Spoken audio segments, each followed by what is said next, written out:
Good morning friends, how are you? I think are fine. So Haryana शिक्षक भर्ती से related जो है मुख्यमंत्री से कुछ सवालों के जवाब मांगे गए हैं और इसी विषय में बार बार जो है शिक्षक मुख्यमंत्री से मिलने का समय मांग रहे हैं, लेकिन अभी तक मुख्यमंत्री का कोई जवाब नहीं आया है। तो इन सवालों को जो है मुख्यमंत्री तक ताकि पहुंचाया जा सके, तो हर एक का यही क्वेश्चन है और ये सब जो श्वेता डुल मैम की अध्यक्षता में किया गया। और कौन कौन से क्वेश्चंस हैं जो कि हम जानना चाहते हैं मुख्यमंत्री से कि वो उनका जवाब दे।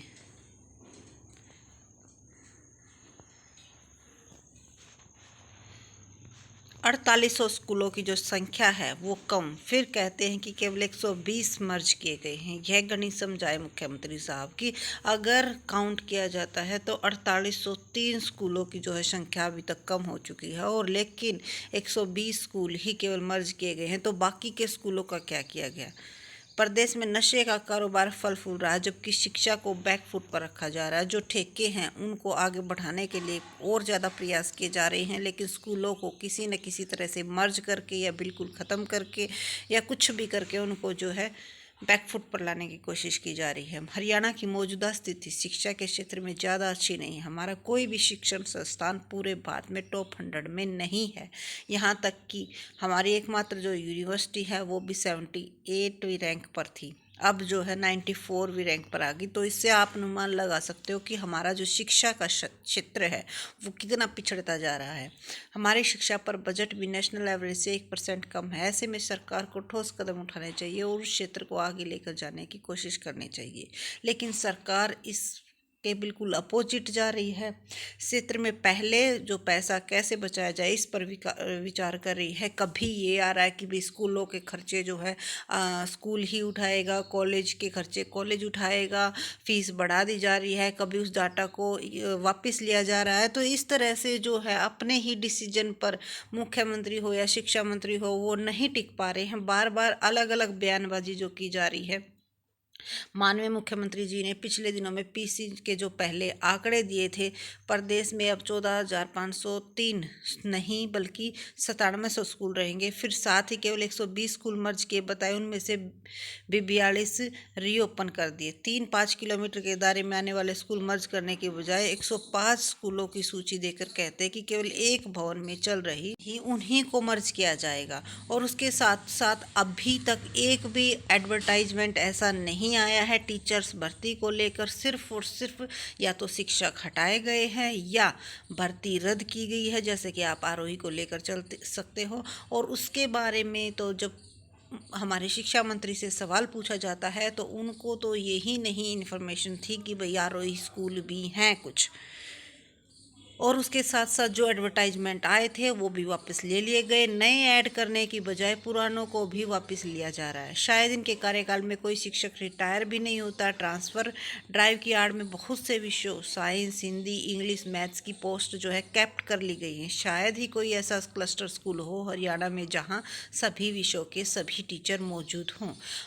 ये स्कूल मर्ज पोस्ट कैप्ट का खेल केवल सरकारी स्कूलों को धीरे धीरे बंद करने की मंशा से खेला गया लगता है। ऐसा करने के पीछे कारण कम विद्यार्थी इनरोलमेंट रेशियो बताया गया है। क्या विडंबना है कि सरकार ने ही यह पक्का किया पहले कि कम बच्चे सरकारी स्कूलों में दाखिला ले, वह जब कम ने दाखिला लिया तो उसी का हवाला देकर स्कूलों को बंद कर दिया गया। अब आप देखो, अगर प्राइवेट स्कूल में चिराग योजना लेके आए, प्राइवेट स्कूल में आपको 1100 रुपये मिलेंगे, फीस के मिलेंगे, और सरकारी स्कूल में आपको फ़ीस देनी पड़ेगी, तो जाहिर सी बात है बच्चा प्राइवेट स्कूल में ही एडमिशन लेगा। तो पहले स्कूलों में कोशिश की गई कि बच्चों की जो एडमिशन है वो कम हो, और जब कम एडमिशन होते हैं तो फिर उस स्कूल को क्या किया जाता है कि मर्ज करेंगे या फिर बंद करेंगे। तो जुगाड़ से काम चलाने को कहा जा रहा है। एक टीचर एक के साथ साथ अन्य टीचर सब्जेक्ट्स भी पढ़ा सकता है, यह पूछकर उनका कार्यभार निर्धारित करें। यानी कि बच्चों को मैथ्स का टीचर साइंस, संस्कृत का, हिंदी, इंग्लिश का एसएस भी पढ़ाएगा। यह दुर्भाग्य है कि प्रदेश के बच्चों को उन्हीं विषय विशेषज्ञ नहीं मिल रहे, और इनकी जो रैशनलाइजेशन भी है वो अनरैशनल है। 1:30 टीचर पीपल रेशो केवल पहली से 5वीं तक उचित है। उसके ऊपर, क्योंकि उससे ऊपर अगर हम जाते हैं तो हर एक सब्जेक्ट के लिए हर एक अलग अलग स्टूडेंट टीचर चाहिए, लेकिन यहाँ पर ऐसा नहीं हो पा रहा है। और सबसे बुरी गाज तो जो जेबीटी है उन पर गिरी है कि जेबीटी वालों को तो मर्ज करके ये कह दिया गया है कि उनकी जो है अब भर्ती नहीं होगी, और एस्टेट की वैलिडिटी भी 7 साल से बढ़ाकर जो है अब 7 साल बढ़ा दी गई थी, और कहा था कि आजीवन कर देंगे, लेकिन अभी तक कोई ऑफिशियल लेटर नहीं आया है। साथ ही उसे सीटेट के बराबर करने से प्रदेश के युवाओं में ही तो बहुत ही ज़्यादा रोष है इस चीज़ के बारे में कि एस्टेट अगर आप अलग ले रहे हो तो सीटेट के इक्वल उनको क्यों कर रहे हो। और बच्चों की जो ओवर एज है वो बढ़ती जा रही है। एज तो बढ़ेगी ही, अगर एडवर्टाइजमेंट नहीं निकालेंगे तो एज तो कैंडिडेट्स की, कई तो कैंडिडेट्स ऐसे हैं जो कि 40+ हो चुके हैं, वो तो बाहर वैसे ही हो गए हैं, और कुछ बिल्कुल 40 की कगार पे हैं। तो बहुत ही ज़्यादा रोष है इस चीज़ के बारे में। रद्द हुए जो पीजीटी संस्कृत आरोही पद, इस पर सरकार एक काले धब्बे की तरह छप गई है, और ये गुनाह मिटाए नहीं मिटेंगे। साथ ही अब मॉडल संस्कृति स्कूलों पर अंधकार के बादल छाए हैं। जबकि उन्हें मॉडल बनाया गया था, छात्र संख्या घट गई क्योंकि फ़ीस बढ़ा दी गई, क्योंकि वहाँ पर भी जो है फ़ीस बढ़ा दी गई है, 500 1100 कुछ कर दी गई है, जिसकी वजह से वहाँ पर भी लगातार जो है बच्चों की संख्या घटती जा रही है। अब वहाँ से 5 साल से कार्यरत जो अनस्क्रीन शिक्षक है उनका जो है ट्रांसफ़र किया जा रहा है। जाने की राह खुली है लेकिन आने की बंद। क्यों? क्योंकि जो वहाँ पर जो टीचर लगते हैं वो सेंटा के माध्यम से लगते हैं, और सेंटा अब बंद है। 6 सितंबर का जो पेपर था वो भी रद्द कर दिया गया।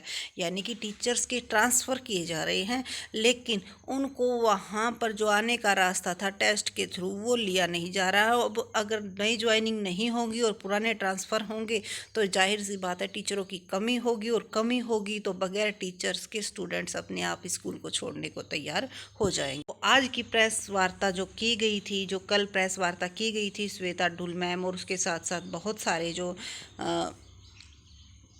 इस चीज़ को, इस मुद्दे को उठाने के लिए और इस बात को गलत मान रहे हैं कि भी स्कूल मर्ज नहीं होने चाहिए, जल्द से जल्द विज्ञापन निकालने चाहिए। पीजीटी को लेकर चलो, आप पीआरटी को लेकर चलो, या फिर आरोही शिक्षा भर्ती के मुद्दे को भी गलत माना जा रहा है। तो इन सभी मुद्दों को जो है कल की जो प्रेस कॉन्फ्रेंस थी उसमें जो है उठाया गया, और ये सभी सवाल हैं।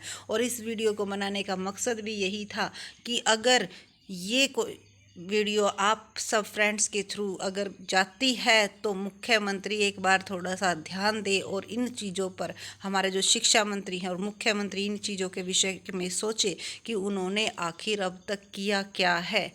शिक्षकों के ट्रांसफ़र और उनको हटाने की बजाय एक बार भी कोई एडवर्टाइजमेंट पूरी नहीं की गई है, बल्कि भर्ती वापस और की गई है। तो इससे जो है जो चाहते थे कि भाई हम टीचर बनना चाहते हैं, हरियाणा में टीचर बनना चाहते हैं, ओवर एज हो चुकी है और कुछ ओवर एज होने की कगार पे है, तो उनके बारे में भी कोई ना कोई सॉल्यूशन निकालना चाहिए, और जल्द से जल्द प्लीज़ बाय रिक्वेस्ट है, क्योंकि कैंडिडेट्स बहुत ही ज़्यादा परेशान हो चुके हैं। तो कुछ ना कुछ अच्छा किया जाए, और जल्द ही जो भी इन्होंने गलती की है उनको जो है सही करने की कोशिश की जाए। और कोशिश करेंगे तो क्या कुछ नहीं हो सकता। ये कह रहे हैं कि भाई इतनी जल्दी विज्ञापन नहीं आ सकते, मतलब इतनी जल्दी भर्ती नहीं हो सकती, तो जल्दी क्या है इसमें। हरियाणा कौशल रोजगार निगम के अंडर भी अगर आप भर्ती कर रहे हो तो उसमें भी तो पूरी प्रोसेस हो रही है, तो उसकी जगह आप परमानेंट, इतना टाइम हो गया बच्चों को वेटिंग करते हुए, तो परमानेंट वैकेंसी निकाली जाए, और जो ओवर एज कैंडिडेट्स हो चुके हैं उनका भी कुछ ना कुछ सॉल्यूशन ज़रूर निकाला जाए। सो यही रिक्वेस्ट है गवर्नमेंट से। और जो जो क्वेश्चन इस वीडियो के माध्यम से पूछे गए हैं, प्लीज़ अगर हमारे मुख्यमंत्री या शिक्षा मंत्री के पास अगर टाइम है तो इन सभी क्वेश्चंस के प्रेस कॉन्फ्रेंस के माध्यम से सोशल मीडिया के थ्रू ज़रूर इनका आंसर दे, क्योंकि सभी ये जानना चाहते हैं कि आखिर शिक्षक और शिक्षा के विरोध में ये सरकार इतनी क्यों है। So thank you so much. अगर वीडियो अच्छी लगी तो लाइक, शेयर एंड सब्सक्राइब ज़रूर कीजिएगा। Thank you again.